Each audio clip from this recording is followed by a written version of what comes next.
Hello, everyone. Welcome back, and thanks for joining us today.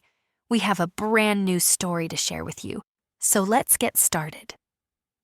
I wasn't supposed to be home early that evening.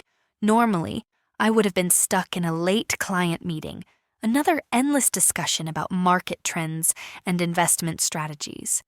But fate, or maybe something far more insidious, had other plans for me.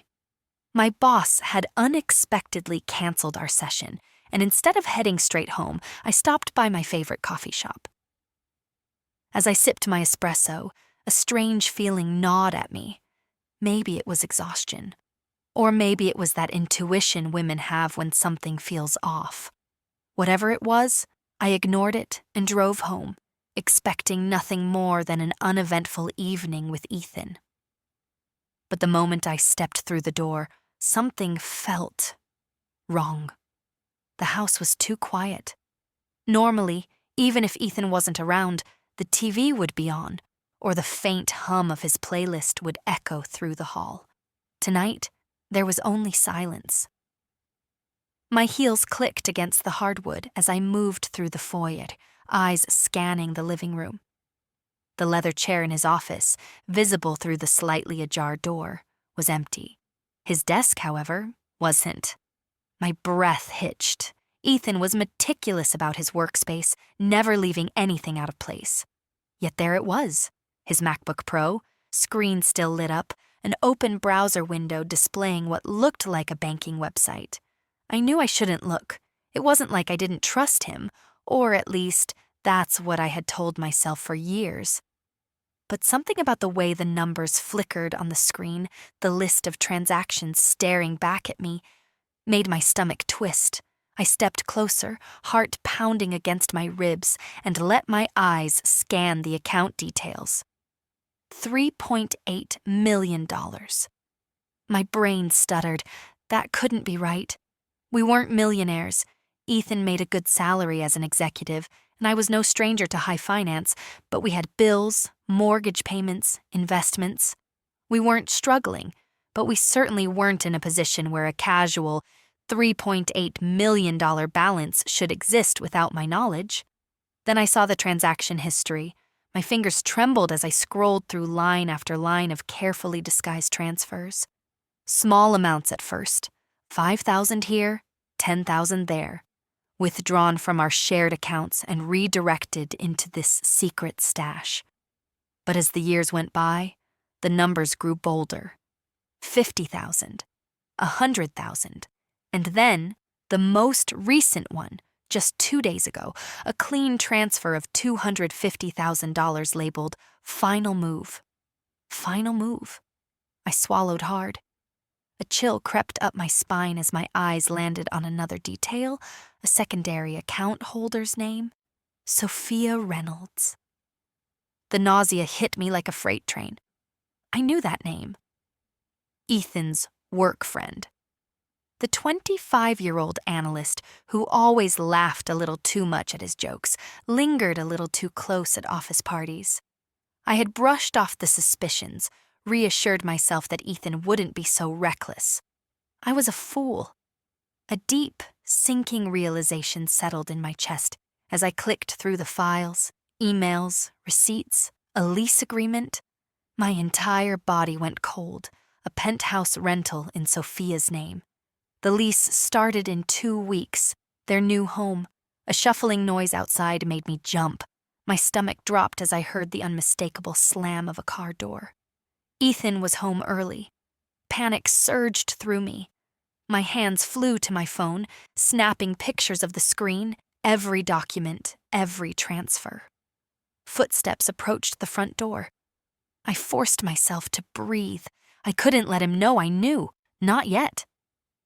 Quickly, I shut the laptop, placing it exactly as I'd found it. My heart thundered in my ears as I slipped out of his office and into our bedroom just as the front door swung open. "Olivia?" Ethan called. I swallowed the bile rising in my throat. He had no idea that I knew everything, and for now, I had to keep it that way. I forced a slow, steady breath as I heard Ethan's keys jingle against the table near the door. My heartbeat hammered against my ribs. but I pushed the panic down, swallowing the wave of rage and nausea that threatened to consume me. I couldn't afford to lose control. Not now. Not yet. I turned on the bedside lamp, grabbing a book from my nightstand and flipping it open just as his footsteps neared the bedroom. Play it cool, Olivia. You have to be smart. "Hey, babe," Ethan called, his voice carrying that usual, effortless charm. The same voice that had told me, "You don't need to worry about the money, Liv. I've got it handled." I swallowed the bitter truth sitting on my tongue. He'd handled it, all right. Handled me. Handled our finances. Handled our marriage like it was nothing more than a smokescreen. He leaned against the doorway, his blue dress shirt slightly unbuttoned, tie loosened like he'd had a long day at work. The sight of him, so relaxed, so unbothered, made my skin crawl. "You're home early," he said, tilting his head. I forced a small smile, glancing up from my book like I hadn't just uncovered his entire betrayal. "Yeah, meeting got canceled. Thought I'd have a quiet night in." Ethan grinned, stepping into the room. "Perfect. I'll open that bottle of red you love." The same bottle of wine he'd told me was too expensive to buy last month. I clenched my jaw. "Actually, I'm exhausted. Maybe another night?" He hesitated for half a second. Was that disappointment I saw flash across his face, or guilt? "Sure," he said easily, kissing the top of my head before heading toward his office. "I'll be working late. Don't wait up." I didn't trust my voice, so I just nodded, waiting until he was out of sight before I exhaled shakily, my grip tightening around the book in my lap. As soon as I heard his office door click shut, I moved. I grabbed my phone, scrolling through the photos I'd taken of his secret fortune, the banking records, the lease under Sophia Reynolds' name, the emails. It was all there. Proof that the man I'd loved for years had spent God knows how long building an escape plan without me. And he thought he was going to get away with it. I clenched my fists. Not a chance. I had two options: confront him tonight or play the long game. Everything in me wanted to march into his office, throw the laptop in his face, and demand to know how long he'd been planning to replace me with some 20-something intern. But confronting him now would only give him time to cover his tracks. I needed to be smarter than him, more patient, more ruthless.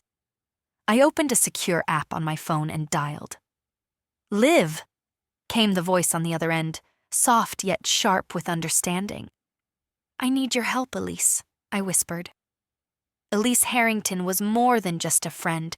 She was a corporate investigator, a woman who had built a career exposing men like Ethan. There was a pause. "I take it this isn't just a social call?" My throat tightened. "No." I hesitated, then whispered, "Ethan's hiding millions. He's been funneling our money into offshore accounts, and I closed my eyes, forcing out the truth. "I think he's planning to leave me." Silence. Then a slow exhale from Elise. "Oh, Liv! He really doesn't know who he's messing with, does he?" A cold, steely determination settled in my chest. "Not yet, but he will." I looked toward Ethan's office door, listening to the sound of his keyboard tapping away. He thought he was writing the ending of our marriage, but I was about to rewrite the entire story. The next morning, I woke up before Ethan, slipping out of bed as quietly as possible. The weight of last night's discovery pressed against my chest like a heavy stone, but I forced myself to move carefully, calculated, controlled. If I played this right, Ethan would never see me coming. The soft glow of dawn barely lit our bedroom as I padded across the floor, my mind running through my plan. I had two objectives today: gather more evidence and ensure that Ethan never suspected I was onto him. I made coffee like I always did, setting his mug exactly where he liked it. The smell of fresh espresso filled the kitchen as I heard his alarm go off upstairs. I didn't flinch when he came down minutes later, dressed in his usual Navy suit, looking every bit the devoted husband. "Morning, babe," he said, pressing a quick kiss to my temple. I fought the urge to recoil. "Morning. You were up late last night." He chuckled, stretching as he took a sip of coffee. "Yeah, big project at work. You know how it is." Liar. I forced a small smile, watching him over the rim of my own mug. I did know how it was. I just knew more than he realized. "Are you working late again?" I asked casually, stirring my coffee like it was just another normal morning. He glanced at his phone, distracted. "I might be. We have a client dinner. Don't wait up." Perfect. I watched him grab his keys and head out the door, a pang of rage flaring in my chest at how effortlessly he lied to me. The minute his car disappeared down the street, I sprang into action. I called Elise. "You ready?" she asked, her voice sharp, no pretense of small talk. "Tell me what you found," I said, gripping the edge of the kitchen counter. She sighed. "Liv, it's worse than we thought." A chill ran through me. "How much worse?" "The offshore accounts you found? That's just the tip of the iceberg. Ethan's been funneling money through at least 5 different shell companies. Companies registered under fake business names, all routed through his firm's corporate channels." I felt my knees weaken. "And Sophia Reynolds?" I asked, barely able to say her name without my stomach turning. "She's not just some side fling," Elise said grimly. "She's his business partner." I nearly dropped my phone. "What?" "She's been helping him with the transfers. Some of these accounts are in her name, but guess what? A few months ago, he added himself as a co-owner. That means—" I swallowed hard, gripping the counter so tightly my knuckles turned white. "That means if something happens to me, he has full access to the money." "Exactly," Elise confirmed. "He's setting up an escape plan, Liv, and he's making sure you don't have a way back." The room spun around me for a moment. This wasn't just cheating. This wasn't just financial betrayal. This was premeditated destruction. I could feel the walls of my life closing in, the reality of what Ethan had planned suffocating me. He wasn't just leaving me. He was ensuring I walked away with nothing. "Elise," I said slowly, my voice trembling but steady. "How do we stop him?" She was quiet for a beat. Then her voice turned razor sharp. "We don't just stop him, Liv. We bury him." I closed my eyes, Ethan's smiling face flashing behind my eyelids, the same face that had kissed me goodbye this morning without a shred of guilt. Fine. If Ethan wanted a game, I'd play. Only I wasn't going to lose. By the time the sun had reached its peak, I had transformed my home into an operational war room.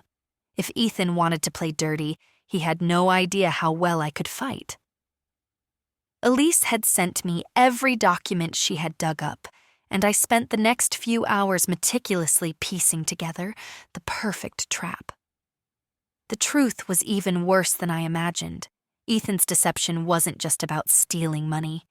He had been carefully constructing an entirely new identity, one that didn't include me. The offshore accounts, the shell companies, the hidden business deals with Sophia Reynolds. It all led to one conclusion. Ethan was planning to vanish, leaving me behind to clean up the financial ruin he'd orchestrated. I stared at my laptop screen, my fingers tightening around my coffee mug as I read through the final pieces of evidence. Legal paperwork had already been drafted in Sophia's name for a property in the Cayman Islands, one that Ethan was listed as the primary buyer of. The closing date? 2 weeks from now. So that was his plan. He'd drain our accounts, take his cut, and disappear to paradise with his mistress, while I, his devoted, oblivious wife, would be left behind, drowning in the financial wreckage he'd set up in my name. Not happening. I picked up my phone and dialed Elise. "Tell me you have good news," I said, before she could even greet me. You're not going to like it, she sighed. But you need to hear it. I gritted my teeth. Just say it.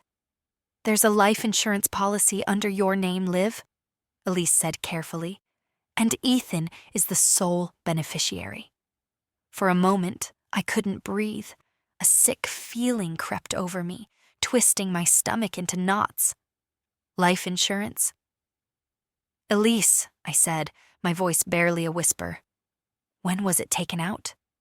3 months ago. The blood drained from my face. That was around the same time Ethan had started making larger transfers into his offshore accounts. That was when he had begun fast-tracking his escape plan. I pressed a shaking hand to my mouth, forcing myself to stay calm. My mind was already racing. Ethan had been siphoning money from our accounts for years, but 3 months ago something had changed. He had sped up his timeline, and now I knew why. This wasn't just about leaving me. This was about making sure I didn't follow him. Elise, I said, my pulse thudding in my ears, I need you to dig deeper. I need to know if he's taken out anything else in my name, loans, debts, anything that would leave me trapped if something happened to me. I'm on it, she promised. And Liv? I swallowed. Yeah? You need to get out of that house, now. I glanced around, the walls suddenly feeling too small, too dangerous. The place where I had built my life with Ethan now felt like a trap waiting to spring. But I couldn't leave. Not yet. Not until I had everything I needed to take him down. I would not run. Instead, I would wait for Ethan to make his move. And when he did, I would be one step ahead. The plan was in motion. Every detail was meticulously placed. Every piece of evidence stacked against Ethan like dominoes waiting for the final push. I wasn't just going to stop him, I was going to bury him. I spent the day making arrangements. Elise had secured copies of every transaction, every fake business deal, and every fraudulent loan Ethan had taken out under my name. The life insurance policy? It was the final nail in his coffin. Liv? Elise had warned over the phone. You need to get out now. The fact that he took out that policy means something, and you and I both know it's not good. I had to be careful. One wrong move, and Ethan would know I was onto him. So I did what I had done for years. I played the role of the trusting wife. That night, I cooked his favorite dinner, a slow-cooked steak, garlic mashed potatoes, a bottle of his prized Cabernet Sauvignon. I set the table with candles, soft music playing in the background, making it seem like just another evening in our perfect marriage. And, like clockwork, Ethan walked through the door at exactly 7:30 p.m. Wow, he said, setting down his briefcase. What's the occasion? I turned, smiling sweetly, my heart hammering in my chest. He couldn't suspect a thing. Just wanted to do something nice, I said, walking over to him and placing a soft kiss on his cheek. It's been a while since we had a quiet night together. He chuckled, rubbing my shoulders. You're amazing, Liv. I don't tell you that enough. I forced myself to smile instead of flinching. The same mouth that had just called me amazing had probably whispered sweet nothings into Sophia Reynolds' ear last night. Go sit, I said, motioning to the table. I'll pour the wine. He did as I said, completely oblivious as I moved to the kitchen and texted Elise one final confirmation. She and a private investigator were stationed in a car down the street, ready to record what happened next. When I sat down, Ethan was already sipping the wine, his guard completely down. So, he said, cutting into his steak, how was your day? I picked up my fork and took a slow, deliberate breath. Interesting, I said, tilting my head. I actually stopped by the bank today. His fork froze mid-air. I didn't give him a chance to recover. And it was the strangest thing, Ethan. Did you know that there are accounts in your name that I didn't even know existed? A small, controlled laugh. Liv, honey, You shouldn't worry yourself with that. And then I found something even weirder, I interrupted, setting my fork down. A life insurance policy in my name, taken out just 3 months ago. Do you want to explain that to me? His face drained of color. Silence stretched between us like a noose tightening around his neck. Liv, he said carefully, his voice now smooth, calculated. You're misunderstanding something. Am I? I leaned forward, my voice now cold steel. Then maybe you can explain the offshore accounts, the shell companies, the emails between you and Sophia Reynolds about the house in the Caymans. His eyes darkened. There it was, the mask slipping, the real Ethan emerging. Where did you get that information? His voice was low, dangerous. I smiled, leaning back in my chair. It doesn't matter. What matters is that I have it, and more importantly, the FBI has it too. The way his jaw clenched, the way his hand gripped the edge of the table, told me everything I needed to know. He had been caught, and he had nowhere left to run. Ethan's face was a mask of shock, but beneath it, I saw something else, calculating rage. He wasn't the type to explode. He was the type to plot, to manipulate, to twist the truth until it bent to his will. But this time, he had no control. I leaned back in my chair, arms crossed, watching him.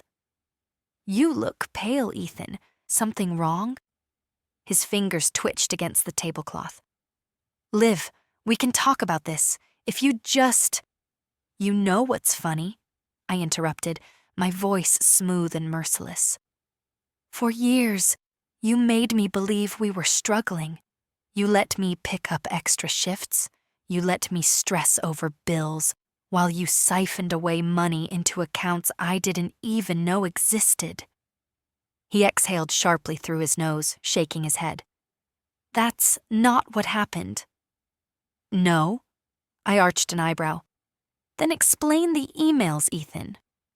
Explain why Sophia sent you a message this morning, confirming her flight to the Cayman Islands. Explain why you told her, just a few more days, Liv won't suspect a thing.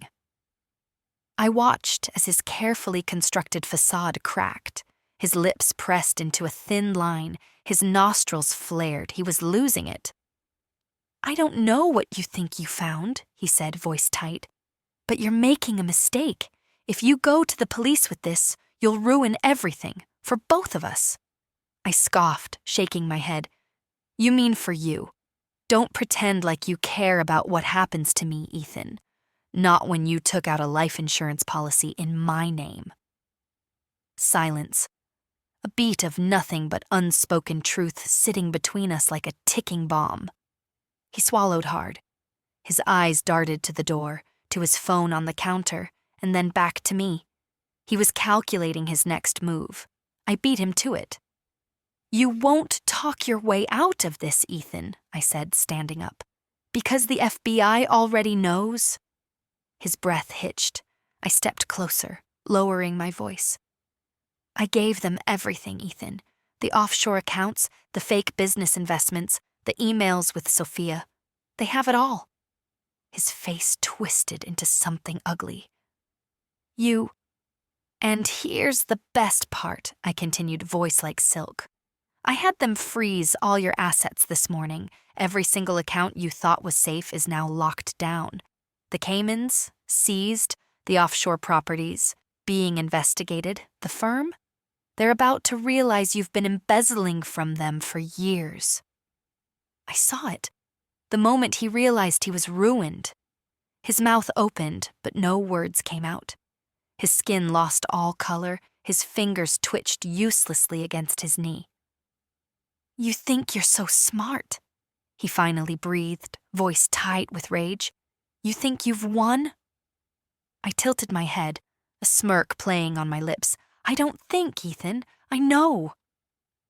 The house phone rang, right on cue. Ethan flinched at the sound, and I knew without a doubt who it was. Go ahead. I gestured toward the phone. Answer it. He hesitated, his hands balled into fists. Pick it up. Jaw clenched, he obeyed. I could hear the voice on the other end, his lawyer. Mr. Carter, I need to inform you that your accounts have been frozen pending federal investigation. Your firm has launched an internal audit, and, sir, there are federal agents here asking to speak with you. Ethan dropped the phone. I exhaled, arms crossed. Guess that means dinner's over. At that moment, the distant wail of sirens cut through the night. Ethan's eyes snapped to mine. You called them. I smiled. Of course I did. Headlights beamed through the front windows. A flurry of activity, doors opening, voices shouting. Ethan shot up from his chair, panic twisting his face. He turned, moving toward the back door, toward the garage, toward whatever pathetic escape plan he had left. Too bad I had already thought of that. The front door slammed open, and within seconds, 2 federal agents stormed inside. Ethan Carter, one of them barked, pulling out a pair of handcuffs. You are under arrest for fraud, embezzlement, and conspiracy to commit financial crimes. Put your hands where we can see them. Ethan stood frozen. His hands were clenched, his jaw tight, his entire world collapsing around him. And for once in my life, I felt no sympathy. Liv, he tried, his voice shaking. Please. I took a step back, arms crossed, watching as the agents seized him. Goodbye, Ethan, I said softly. As they dragged him out of the house, I finally exhaled, my shoulders light for the first time in years. Checkmate. The silence after Ethan was dragged away was deafening. The flashing red and blue lights illuminated the walls of our house, the house I once thought was built on love, but was actually constructed from lies, deception, and stolen money. I stood there for a moment, breathing in the air that suddenly felt lighter. Ethan was gone. But this wasn't over. I watched as the agents secured the evidence, boxing up his laptop, his files, and his carefully constructed escape plan. His world, meticulously built over years of deceit, was now being dismantled in real time.